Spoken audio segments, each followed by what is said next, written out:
What's up, everybody? This is Phil Rogacki. And I'm Jared Abergina. You're listening to Two Tree Guys Podcast.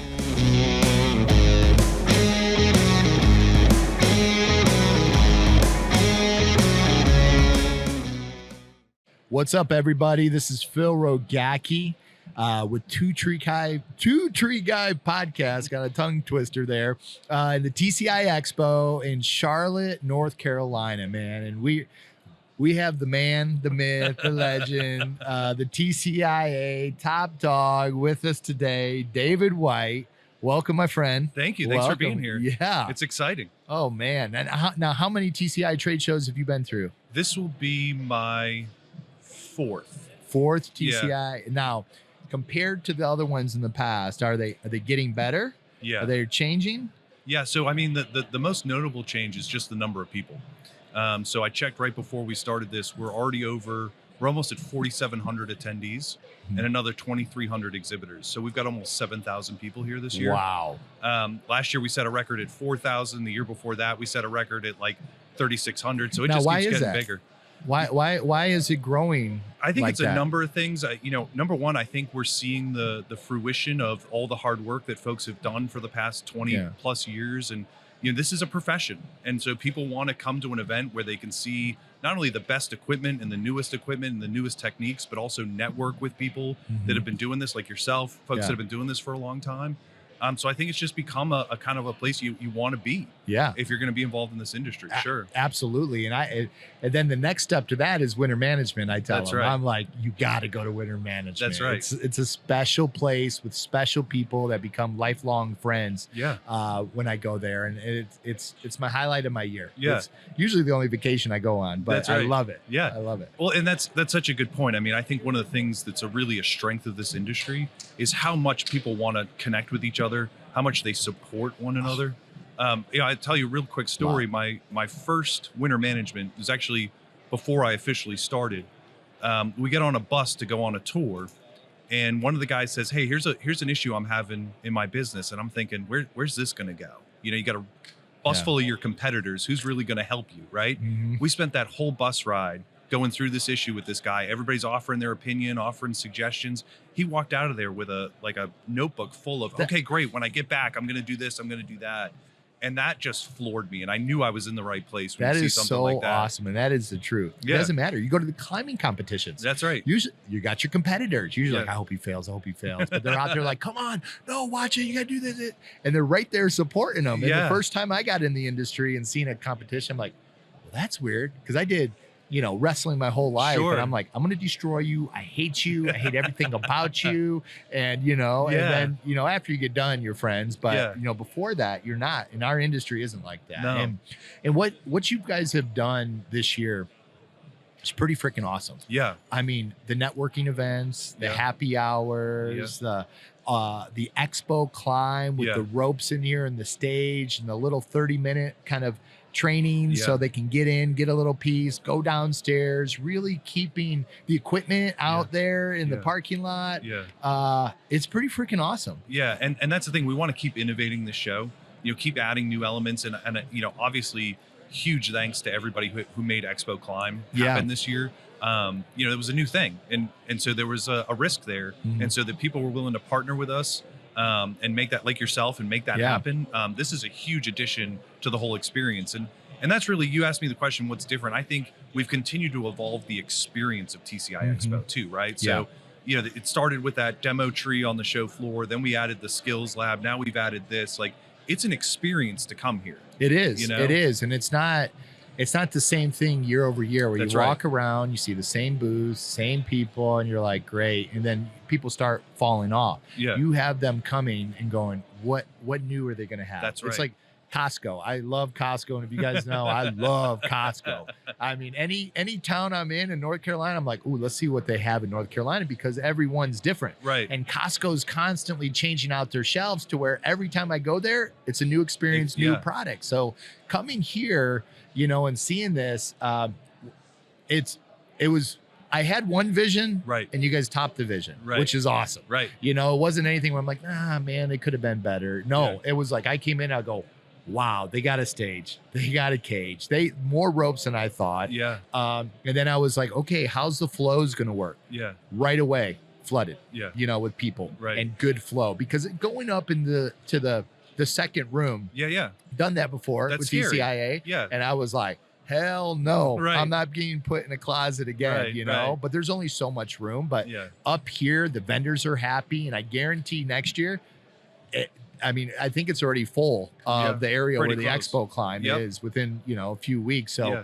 it's a cool experience, cool vibe. You got music up here. All the field workers who are out in the field, normally they're down at the expo walking, going, okay, I can't afford that, I can't buy that, that my boss can. But now they get to come up here and they get to see this, $200 tool and go, Right. I don't want to spend that money on that because I don't know how it really works, but they Right. can have a trainer go right there with them. That's right. And that's neat. Yeah. Yeah, I mean that's the most important thing. Like, try before you buy. Yeah. Right. I mean, it struck me the other day. Like, I wouldn't want to buy a harness I haven't tried on.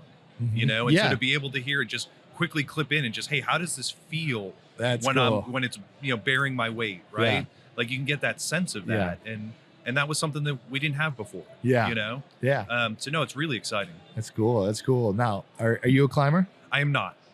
So my background actually is in trade association management. Okay. So this is my third trade association. So my background is more in how do we put together the team? How do we come up with a strategic vision for not only the association, but events like TCI Expo? So yeah, that's more my background. I'm not an actual arborist. how'd you get into that? Oh boy. I actually originally, when I got out of college, I started working in politics, government politics, and got kind of sick of that pretty quick. What were we doing? Like where? What? So I worked on presidential campaigns, city council races, stuff like Really? that. Everything from going out and knocking on doors to, having a staff of 10 or 11 people. And What made you want to do that? Or what was in you? I mean, were you kind of the politician when you were a kid Actually, and in no, high school? no. And So what happened was I actually started college as a chemical engineering major, and I made it 1 year and hated it, like really hated it. And but I'd always liked history. yeah. And I knew I didn't want to be like a history teacher. I wanted to like be part of history in a weird way, not in an egotistical way, Yeah. but just. And somehow I just gravitated towards political science. And I went to Northeastern in Boston, which, if you know anything about that, they have the co-op program. So you spend 6 months in class and 6 months out working. And so I had this I got a job at the State House in Massachusetts. Okay. And I had this great boss, and he just started showing me stuff. Like, after work, he'd take us to fundraisers. He'd get us involved in campaigns. And that, I just kind of got bit by the bug. And so I did that for about 3 years after college. And, it's fun, and there's a lot going on. It's a grind, isn't it? It's a grind. It's a real grind. Phone calls, knocking on doors. Yeah. And then your candidate loses and you don't have a job, right? God. So it was just too much up and down, you know? And so I kind of wanted, what I liked about government, what I liked about what we were doing was, at the end of the day, look, whatever party you're in, and however jaded you are, most people get involved because they actually want to help people, right? You might have different ideas of what that looks like, but people want to help people. Because there's a lot of tension right now. And, Right. November 8th, and Yeah. elections, Yeah. Republican, Democrats, who's taking the House, Senate. And we've turned it into this like sporting event. Yeah. But the reality is, like, look, I've worked with Republicans, I've worked with Democrats, I've worked with independents. Like, at the end of the day, most of them are genuine and they want to help people. Yeah. They just disagree about how you help people, Yeah. right? Some people say just get out of the way, Yeah, right? And yeah. other people are like, well, it's But so I was like, all right, that's something that I identify with. Like, I liked doing. I worked in Boston City Hall, helping people. doing those constituent calls, doing that stuff was great. And so I was trying to find other ways to do that. And there was a job opening at a trade association in Massachusetts for the dentists, actually, of all things. And I applied, I got it, and it was like, this makes sense to me, right? Like, here's all these dentists out all across the state, and they're just trying to run their practice, right? Yeah. And they, but they're not business people, they're clinicians, right? Yeah. They don't know, they're not lawyers, they don't know regulations, they don't know this stuff. And so what we were doing was trying to say, okay, we can help you improve as a clinician. See if this starts to sound familiar, right? Yeah. We can help you with your skills, but we can also help you with your business. And we can help you have a successful practice. And that started really driving me, and I got really into that avenue of a way to help people. Because it didn't matter the trade. I mean, it could have been plumbing, it could have been whatever, but dentist, dentistry you've fallen into, and you're just helping people build their business and build their skills. Yeah. And so I did, and I just fell more and more in love with that. And I went back to graduate school, I became what's called a certified association executive, and had an opportunity to move on from that association. I went to work for municipal owned electric utilities, like where the town owns the electric company. And I was there for 3 years doing the same thing. Like, hey, how do we help you train your workforce? How do we help you run the electric company efficiently? And where was this? Where So were it's you called, from? so I'm originally from Central Mass, up by Worcester. Okay. And so this was a regional trade association now. So I was working for New England and New York. Gotcha. And the opportunity came up for TCIA, and I was like, wow, this is that next step, right? Now, right now I'm working for a regional. I can go work for a national association, go back to working with folks in the private sector. Gotcha. And it just meshed with everything that I loved, right? Well, was it just an ad that came up on Craigslist, or how'd you hear about it? So there's funny enough, there's an association for people who work in associations. Okay. And there was a job posting, and I was sort of vaguely aware, my predecessor, Mark Garvin, had been involved with some of our regional association management stuff. And so it just sort of like popped up on my screen one day, and I was like, wow, and the more I read, the more I got to know about it, I was like, wow, this is really great, because it's, how do we help you with the skills side? Yeah. But really, how do we help you own and operate a great tree care company? Yeah. And the more I learned about TC, like, I really got to myself to the point where I was like, I need this job, like, this is where I want to go. Awesome. What, just because you were diving in and kind of studying about the industry? I mean, what kind of things were you doing to learn about the industry before you got the job? A lot of it was like, the publication, reading the magazine, looking at, and just sort of thinking about, I had a little bit of an exposure to it in the utility space, obviously. Yeah. So, the other thing that really struck me, that really resonated with me, was the safety aspect. So a story I've shared with others, my dad was actually a lineman for a power company when I was a kid. Okay. And they were out clearing lines after a hurricane, and a line snapped free and swung a tree branch around and smacked him in the face. And I have this very vivid memory as a child of the bucket truck pulling up in front of the house, and his crewmate stepped out, and my mom met him in the driveway yelling, "Just tell me he's not dead." And that stuck with me. And so, it still chokes me up now. When I saw TCIA and I saw CTSP and I saw that emphasis on safety, that's what got me. And that instance, with your dad pulling up and the bucket truck pulling up with his crew member, and not knowing how that will affect you and kind of lead your pathway. It's awesome in just life. The people you meet, the experiences, good or bad. It directs you towards where you're going. To be where you are right now, and as being as passionate for our industry. And thankfully we have someone like you leading the TCIA to help these other people out, in our industry. Well, and I also got really lucky. I mean, when I was hired, it was Peter Sortwell was the chairman of the board. Andy Felix was the next chairman. Followed by Alan Jones, Mundy Wilson Piper. I mean, I got to work with, like, right out of the gate. Some awesome and that's not to say everything about every other member of the board, right? Yeah. But those were the 4 board chairs, like bing, bang, boom, and every one of them. I mean, you can't spend more than 5 minutes with any one of them and not be passionate about this industry. Absolutely. Absolutely. Like Peter Sortwell, we've always been frenemies in our market, but Peter, he was very inspirational because they built a really good organization, and I seen that. I want an organization like that, and that's what I'm going to focus on. That was my target. That was the goal, to be able to. And he ran a great operation. He inspired a lot of people to do better. Exactly. And he didn't even know it. Right. But people were watching him. Right. On there. Right. So coming into you came right into the president role. Yes, sir. For that. Yeah. Now, how'd that feel to go from helping out regional, and then coming right into being the man? Yeah. So in a bigger national organization. It's scary. I'm not gonna lie to you. Like, so I was in charge of the regional thing, but it was smaller, obviously. Yeah. And so the scale just got instantly bigger. But again, just really lucky. I mean, I get to work with Peter Gerstenberger every day. I get to work with Bob Rouse. I get to work with Amy Tetro and Mike Rennie and Eileen. We've got a great team, and and sometimes people think this is like tongue in cheek or something. I do very little. Like my job is just to remove obstacles for those guys. Yeah. They're the ones who come up with this stuff. They're the ones who make this stuff happen.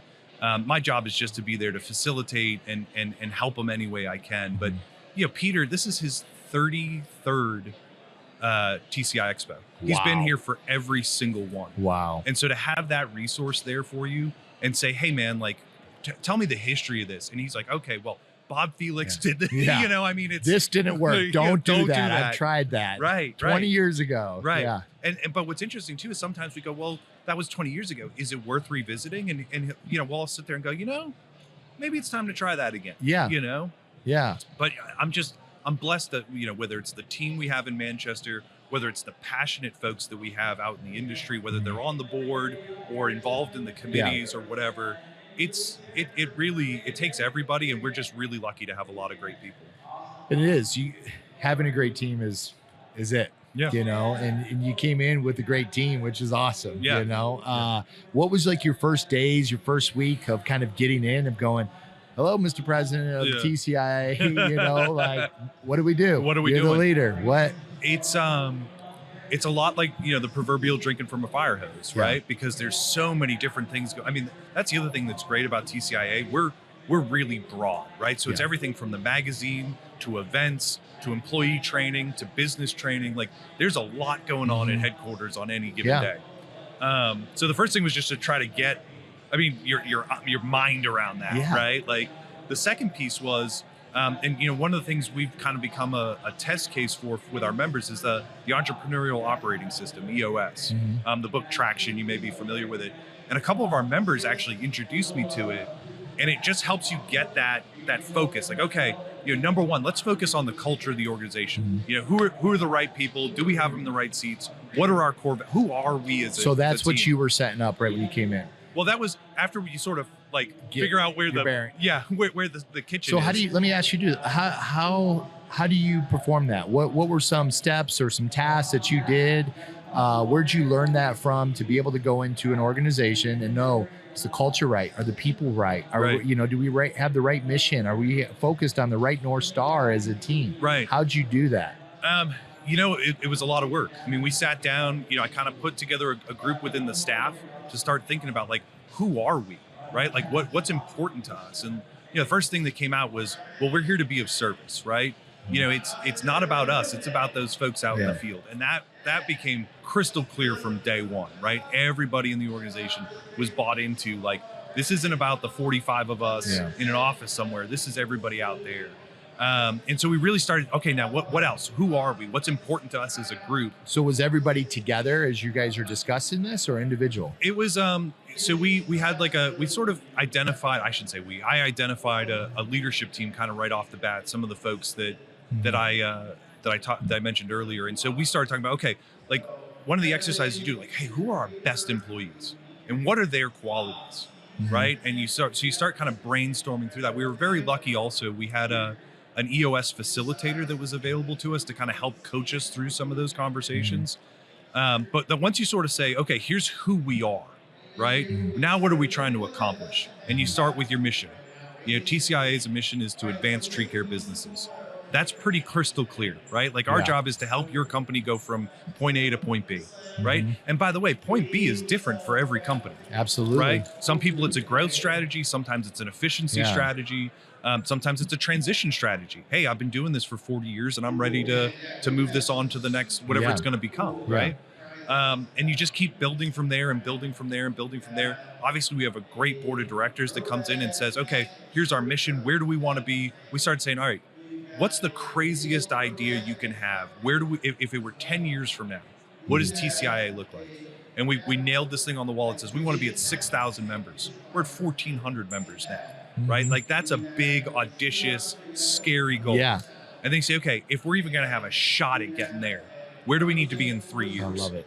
And then you say, okay, if that's where we want to be in 3 years, where do we need to be in the next 12 months? Yeah. Okay, if that's where we need to be in the next 12 months, what do we need to get done in the next 90 days?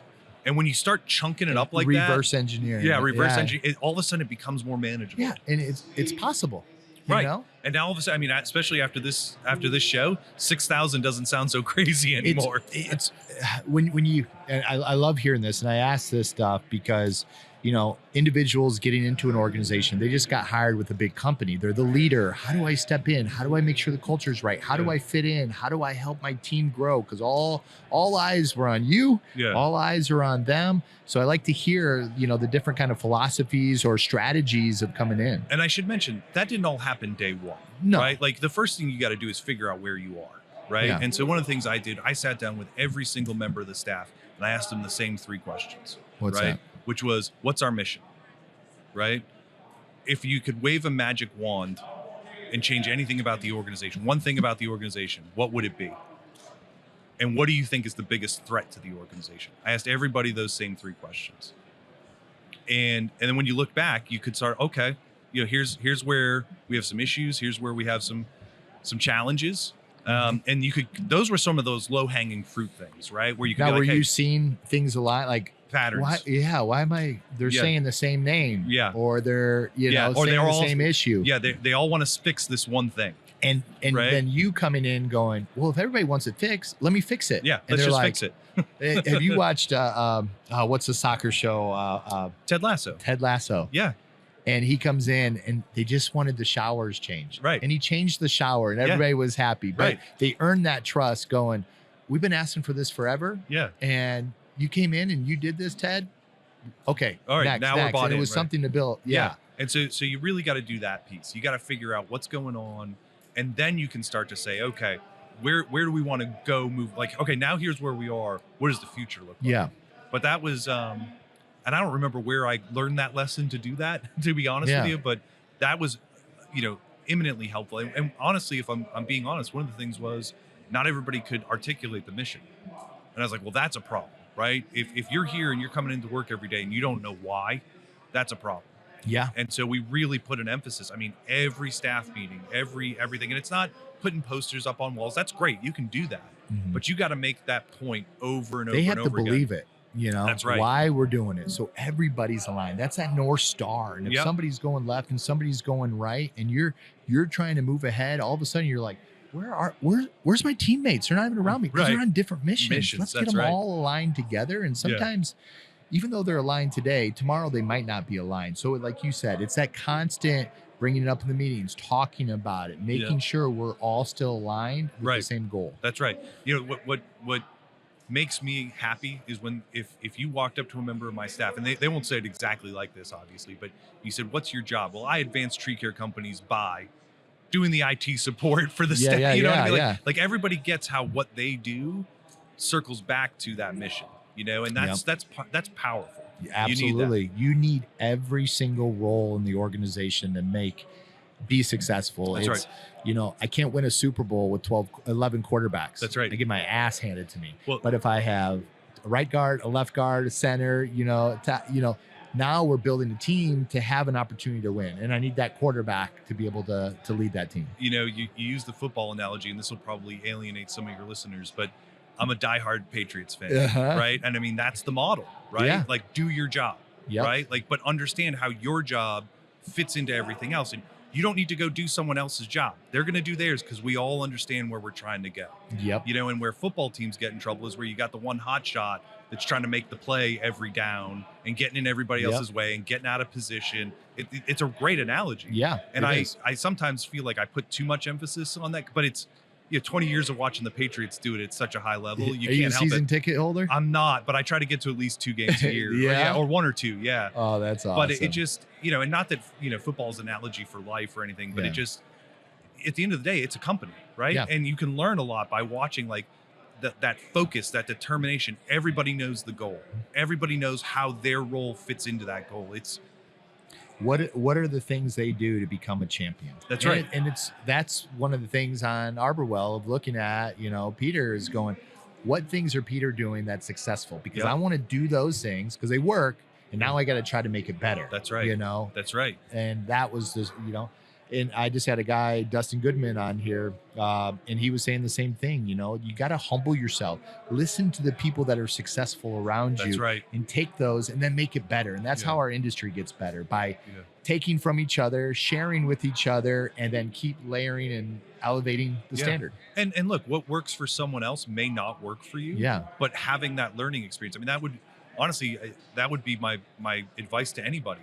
Talk to as many people, learn as much as you can. And again, not everything is going to be a fit for you and your organization. Yeah. But if it gets you thinking about it, Yeah. you know, it might get you to some place that person wasn't thinking of. Exactly. You know? Exactly. So with your team, building, you know, what's the mission, you know, what one thing they want to change, and Yeah. threats that you have, getting that information, started to build upon it. Now you've been here for 4 years. You had some great board members Yeah. that help kind of lead you along. You're definitely not a rookie in the industry anymore. You know what I mean? Like you've been through 4 trade show, 4 winter managements, A pandemic. and a pandemic. Yeah, it's a pandemic. You're like, oh gosh, this wasn't on the job description. That's right. Shit. That's right. How do I manage through this? Yeah. Which, thank you guys. Yeah. You know, you guys gave a lot of good information for us to be able to utilize to go to work the next day. Yeah. You know, and that was Yeah. important, because where's this coming from? Right. And you guys stepped up, you knew what we needed, and you kept us advancing Yeah. in business. Yeah. You know, and we appreciate that Yeah. with TCIA. Well, we were really lucky. You know, Peter, Aiden, our team down in DC, like that was a tough pivot, but it was instantaneous. Like they knew, like, hey, we've got the information coming out of Washington. We can do the research on what's going on in the States. Yeah. We're uniquely qualified to do this, and we can get it out to folks in a way they can understand it. And so again, credit to the team. They figured that out. That was awesome. I mean, crews started printing off signs, putting on the truck, essential Yeah. workers, Yeah. you know, things like that, so we could go. And we didn't slow down. We actually picked up Yeah. with a lot more, because all the homeowners were home, and Yep. they're like, gosh, I've been telling my husband to freaking do something with that damn tree. Now it's time. Get Yeah. it done. Yeah, get it done. Yeah, Get it and we're done. not spending the money at restaurants and Yeah. vacations and yeah. So in the 4 years so far, where do you see the industry kind of heading? I mean, that's the $50 million question, right? Yeah. And it's there's so many different threads, but I think one thing that's obvious when you walk around this show, right? You're going to continue to see more mechanization. You're going to see more technology, and it's not all going to be big iron, right? Yeah. It's going to be other things that, you know, whether it's the evolution to battery powered chainsaws or things like that. But I do think technology in so many different forms are going to continue to improve and continue to enhance the industry.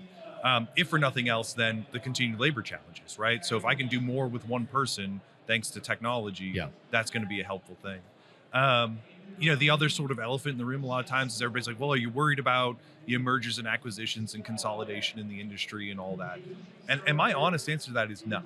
Now, has there been a There's lot? been a lot more consolidation. Now, why is that? You'd have to ask the people Yeah, out I there mean, doing it. Why is everybody consolidating? I mean, I think right now, or, part of it or is- is it just something where one company did it and now it's, you know, I mean, more I think companies? there's a lot of factors. You know, I think first of all, people have discovered what a rich industry this is, and I don't necessarily mean just in dollars and cents, but Mhm. you know, you've got people from outside the industry seeing the investment opportunity.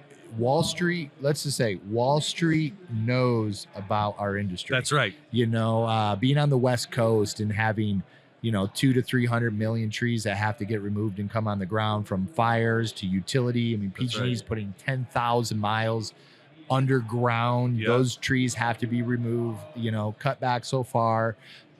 There's a lot of private equity companies, Yep. tree companies that are seeing this, and they're hitting up everybody on the West Coast to try to get into this market, because Yeah. they see what's going to happen. Yeah.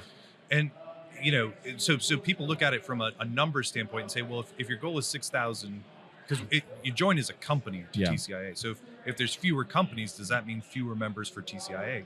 And I say no. And the reason I say no is because I think there's 5 new companies every time one company gets bought, you know, because there's people who are going to say, you know what, I can do this on my own. And they're going to start thinking about that.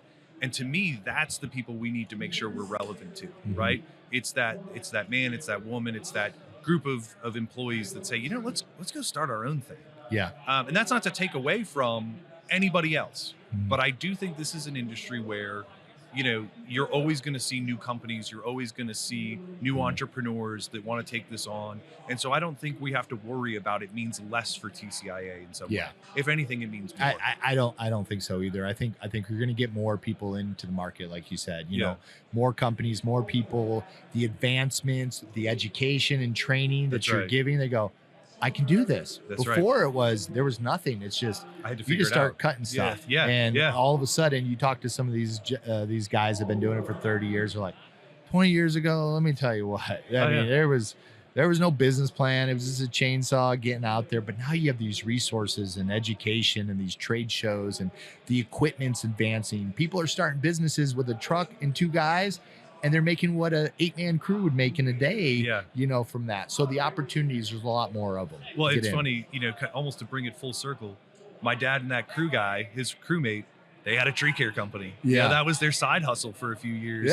And I think about like, man, if my dad had been aware of TCIA back then, like it might not have stayed as a side hustle. You know what I mean?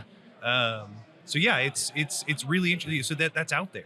Right. There's always going to be new people coming into the industry. And if we can be there and be present for them in a way that says, hey, this doesn't have to be some side gig. This can be something that, first of all, it's a real profession.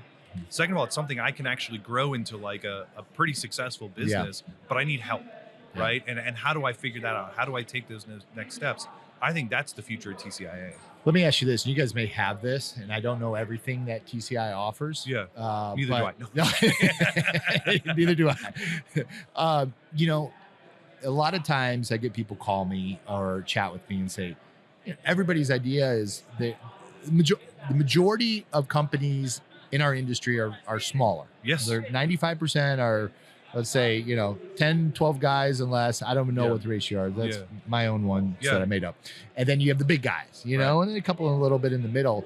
But what happens is Joe works for Mike's Tree Service, and Joe becomes foreman. And then because the company stays a little bit smaller, Joe goes, what do? I need to start my own company. Right. So he goes and starts his own company, starts his own company. Right. And a lot of times they'll call like, how do I do this? I want to start my own company. Do you guys have do you want to start your own tree company? Here's the steps, business plan, how to do this. So an individual like Joe, who's working for Mike's Tree Service, and I support entrepreneurship. I've had guys leave me and start companies, and I'm supporting them 100% because that's my success. To see them be success, even though they become a competitor, but I'm okay with that. I'm like, dude, you go for it because it steps my game up more for that. And I love seeing people successful. So do you guys have a program of them getting started? Like, how do I do this? I would say stay tuned because that's really my, that's where we're headed. Yeah. How do I get a business license? How do I got to get EIN? Am I going to be an LLC, an S corp? Like, what am I going to do? What website do I get? What should I have on my website? What products can I offer right now? What package do I need? What insurance do I need? Who's the insurance company? What things do I need now and later? And what if I go in the utility route? That right there, when I started a business in California, it sucked. I had to Google stuff. I didn't know.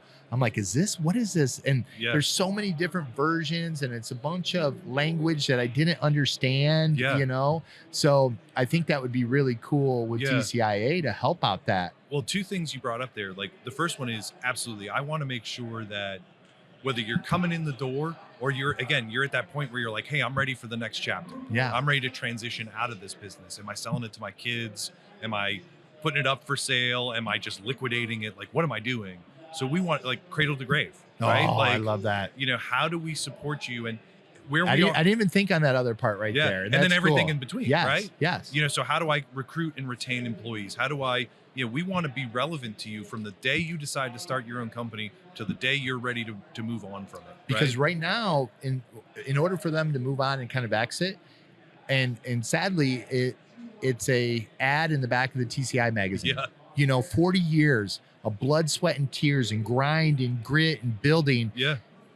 You got $100 ad in the back of the TCI to try to. Yeah. Now TCI comes in and helps and advises and shows you, here's the steps, here's the plan of how to do this. Yeah. What things to expect, when you need a lawyer, what kind of contracts, like that stuff.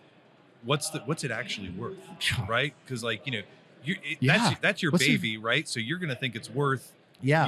X, and somebody's gonna have to come and tell you like, Yeah. it might not be worth It's quite not that right. much. But no, I think so. So that is where we are right now. We're really putting a focus on.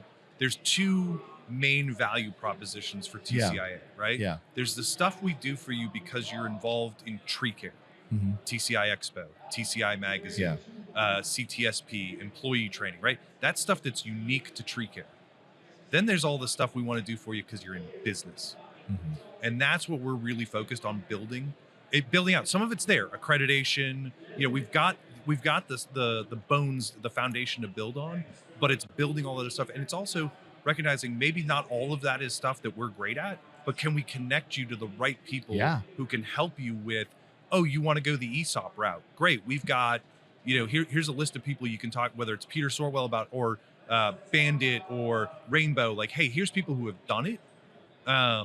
Or here's consultants that can help you like really think about what that looks like. Yep.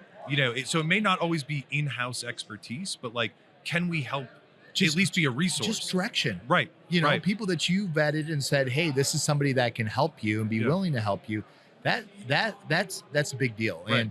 And I like that exit strategy. There's people that are getting into the industry that go, I'm looking for a company to buy. Oh, well, glad you are. Yeah. Here's 15 companies that we've been working with for the last 20 years that are looking to get out, and you want to get in, and you're just switching different people and building those relationships, with them. Yeah. And like anything else, look, TCIA is a aircraft carrier. Yeah. Like, we move in degrees, right? But what we're committed to is like, let's build something that's going to be really high quality, and is really going to be that resource for our members. And again, that all comes back to our mission, advanced tree care businesses. If we're not relevant to you from that cradle to grave, that's where we need to be. And I think that's where you're going to see TCIA continue to grow. I love that. I mean, that stuff it's so important. The other thing you mentioned, I just want to give you credit for this. There's a saying I picked up somewhere along the line. You're not a great leader until you've made a great leader who's made a great leader. And so I think, where'd you get that from? I have no idea. Is that your quote? No, we'll it's put not. that on. Yeah, it's not it's definitely not mine. Say it again. You're not a great leader until you've made a great leader who's made a great leader. And so that's where you are, right? Like, you're looking at those folks leaving your space and you're going, I'm helping make a great leader who's going to go out there and do the same thing for somebody else. That's how the world gets better. That's right. That's how our industry gets better. I always tell, the people that are with us and on my team, I say, you know what?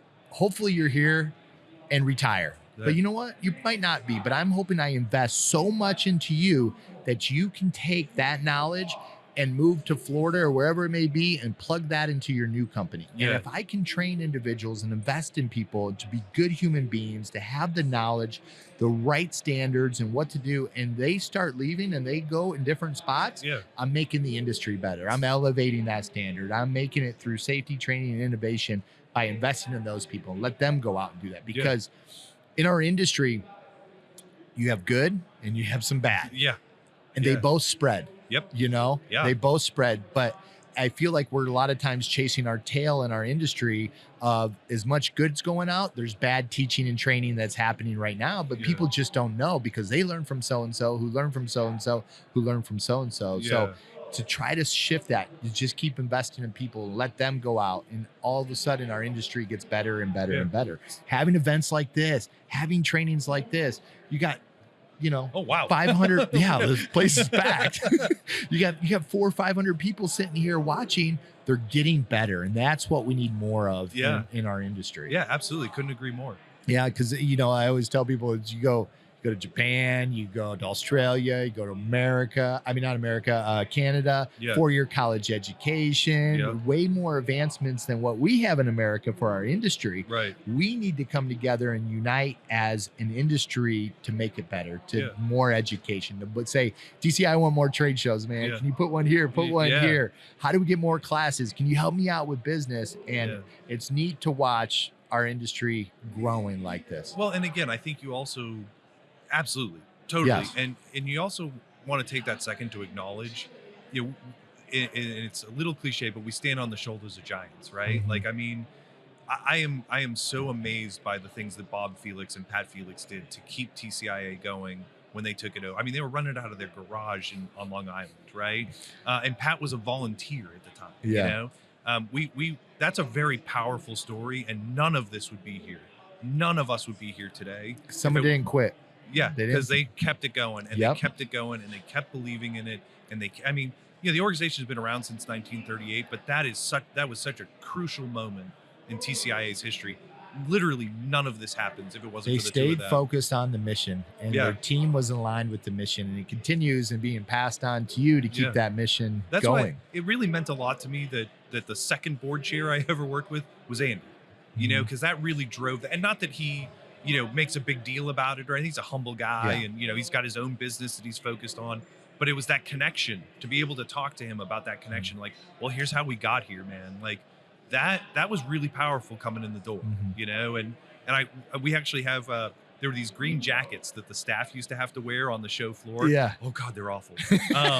But we found one in a closet when we were moving our office, Yeah. and I had it framed because it's like, this is who we are. Yeah. You know, and if it wasn't for Bob, if it wasn't for Pat, if it wasn't for all those boards of directors, if it wasn't for the people who took risks when the trade show didn't exist, you know, if it wasn't for the people who took risks and believed in CTSP and believed in accreditation, you know, we would not be here. And you have to Agree with remember you. that. I And agree so with what you. we're doing is we're taking it to the next chapter. That's what we're doing. Yes, and it's a grind. It's It a is- grind. It's a grind, It's a man. I grind. mean, starting a company out, I tell it's you feel like you get kicked straight between your leg every single day, and you got to say thank you, more please. Yeah. I mean, as growing this, but then you get to look back, like you just said, and you Yeah. just get to appreciate all the hard work and the tears and the times you want to quit, Yeah. and to see what it is and see the people that are affected because you did not quit. That's you right. know, and That's right. appreciate you of being a part of this organization Yeah. in this industry. You Yeah. know, having someone from the outside kind of coming in, our industry is very like, I don't know, I would say sometimes uninvited. You're not a tree guy. Why are you coming in? But you bringing different perspectives in and different ideas and thoughts, which makes our industry. I'm not from the tree care world. I came in as a salesman, Yeah. car salesman, Yeah. but getting in, I fell in love with this industry, Yeah. and I was able to bring stuff that worked in other industries to our industries. Yeah. And that's what we need to attract. Yeah. We need to attract outside our industry to come in, to get in, to learn from the corporate world, from the food world, from whatever it may Yeah. be. Yeah. Those kind of ideas and thoughts will make our industry better. Totally agree. Totally Of agree. things that work for them and how does it work for us? Well, that's what I always find interesting. Like, look, you know, TCIA is a not-for-profit trade association. Yeah. You know, but I learned just as much from whether it's tree care companies or, you know, defense contractors or, you know, people in the hospitality industry. Like, there's lessons to be learned Yep. from all of those things. Because here's the thing, like, once you're involved in business, the problems all start to look, you know, it's just different flavors of the same problem, right? Yes. You know, there's an expression, again, I think this is from EOS, but like 80% of your problems are people Yeah. problems. Yeah. And when you really look at it, like, you can pick any industry, any company, grab the CEO and say, what's your biggest problem? And top 1, 2, or 3 is going to be people, right? Yep. And so Yep. that's something we all have in common. So Yeah. how do we figure that stuff out? Yeah. And then, you can learn a lot talking to people in other industries. Now go back. I'm going to go back to when you interviewed each person when you joined the team, and you know, two of the things you ask are, what's one thing you can change within this company, and what do you think the biggest threat is? And I'm going to ask that for you for our industry. What would be the one thing that you would say, I want to make a change in our industry, and what do you think is the biggest threat to our industry? Wow. I think if I could change one thing, I really do wish more people from the consumer side would understand the ramifications of going with the low cost provider, if you will, right? I really do think that look, there's not a lot of barriers to entry to this industry, right? You can go down to Home Depot and rent a chainsaw. You can go to Sunbelt and rent a lift and call yourself a tree care company, right? And I think people look at it and they get a bid from your company and it's $3,000, and they get a bid from a fly-by-night guy and it's $1,000, and they go, well, I'm going to save $2,000. And don't think enough people have seen enough of this. Like I've talked, obviously now I'm more aware of it, and I've talked to consumers, and they're like, when they see a professional tree care operation at work, it clicks for them. But they don't think about it when they're getting those competing bids. And so that's not something I would change about the industry, but I think to the extent that we can do more to get consumers to think about that, because the ramifications of having a company that's not up to par are catastrophic, and not just for that company, for you as the homeowner too. Yeah. So that would be, I think, That's a if good I could one. wave That's a magic that's wand a and great just one. every consumer would know, right? Yeah. The biggest threat to the industry, look, I mean, this is kind of a no-brainer, but how do we continue to get people involved, right? Because those professional companies, they need people, right? And how are we going to tackle that moving forward? And that's an issue that's even bigger than tree care. I think everybody knows about the labor challenges in this country, and I don't have a solution for it by any stretch of the imagination, but I just think the more we can pull people in, and we're certainly doing it here. I mean, student career days, making people aware, more of our training programs in Spanish. There's a million different tactics that we can try, but that's going to continue to be a threat, right? And it's a threat, again, it's a threat for a lot of industries, but how, one of the things I think about is, sometimes it's like, well, how do we get people who would otherwise go into construction or otherwise go into some other skilled trade? It's like, well, now you're just trying to figure out how to get a bigger slice of the same pie. What we've got to figure out is how do we make that pie bigger? Yeah. And again, I don't have all the answers, but if you're just trying to figure out how to get a kid in a technical school to become an arborist instead of becoming a plumber, you're lost, because somebody else is trying to convince them to be something else, and somebody else is trying to convince her to do this, and we need more people. Yeah, we do. We absolutely. And you, I mean, TCIA teaming up with Butte College, PG&E in California. We're at multiple colleges now, teaching and bringing students in with zero to no experience, never even heard of the industry before. And now they're going through the apprenticeship program. It's a 5 weeks, 200-hour course. And I've been up at the schools. I've talked to all the students that are there with the instructors and everything. And it's really neat to see your guys' curriculum that you have mixed up with, the PG&E, with the academy, with Butte College, with all the contractors that help build this, and watch these students from the start to the end of that. They're inspired. They want more. They're so excited from there. And how do we get that in every college? How do we expand? How do we make this a trade and a desirable trade that people want to get into? How does the kid that's 5 years old go, I want to be a fireman, I want to be Superman, I want to be a doctor, I want to be an arborist, I want to be a tree climber? How do we get that vocabulary where they know about it? And you guys are really doing a great job in investing with your curriculum, with your knowledge, to give to these colleges to invite more people in. And it's been a successful program so far. Yeah. And it's really that recruitment piece, right? Because it's, this is a kind of an off the wall story, but I was driving down a backwoods road kind of in Maine. And there was this small little electrician shop, and they have a sign out front that says electrician wanted. And it just struck me. I'm like, first of all, what are the odds that an electrician is driving down this road, right? And the second thing is, I'm like, you don't want an electrician. You want a person who's willing to learn to become an electrician. If you put a sign out there that says electrician wanted, you're trying to find somebody that's already out there, that already has the training, that already has the knowledge, and good luck and God bless you to find that person, right? But the sign should have said, maybe not help wanted, but you know what I mean? Like, do you have the right, do you fit our culture as an organization? Do you have the desire to learn? Are you willing to put in the work to learn how to do it? If you can find that person, you can train them to be an arborist. Absolutely. That is the best freaking way. Best way, because us as an organization, as an industry, and like you said, it goes back to the same problems, the people. Okay. How do I get the people? How do I train the people? How do I keep the people? And what you have to do, and what each tree company does, they go, okay, I have to put the help ad out. Find a tree climber. Then a tree climber comes and goes, I'm a tree climber. You're like, are you? How long you been in the industry? 10 years. They're like, okay. Okay, I guess you're hired because you said you're a tree climber, right?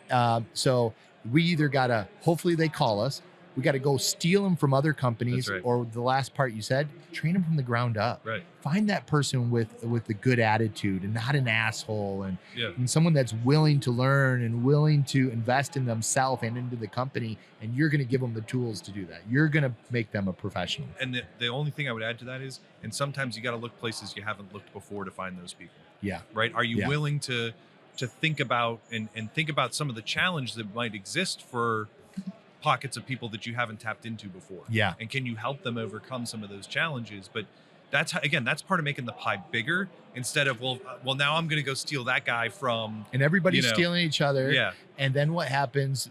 These individuals go, man, I'm going to get a raise. I'm just going to go to this tree company. I get $1 an hour. I get 50 cents an hour in that. Yeah. But investing in your people are going to stay with you longer, especially if you train them from the ground up. That's right. That's right. They're not looking for the $1 an hour more. They're looking for the 8 hours of investment in teaching them and helping them grow. Yeah. And by investing in them with education and training and making them better than they were today, making them better tomorrow than they were today. Yep.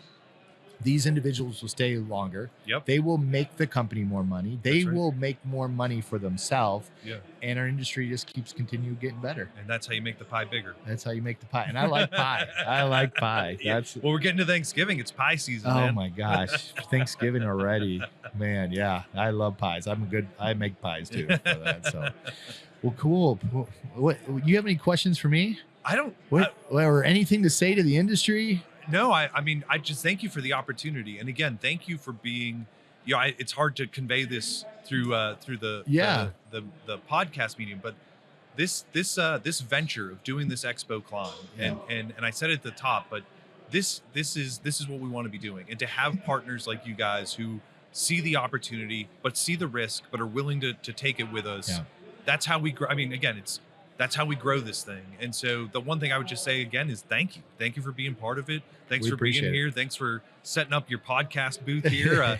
It's just been, these are the things that just keep this motor running. So I really appreciate it. I appreciate it. I appreciate you guys trusting in us, you know, and building that relationship and asking us. And it's an honor. It really is. It's an honor. Like, I mean, I have some instructors here that David O'Neill, he'll listen to this, but I'm super proud of that kid. A year ago, he came up here at the expo. Yep. First time we ever met him. Oh, nice. Just wanted to hang out with us.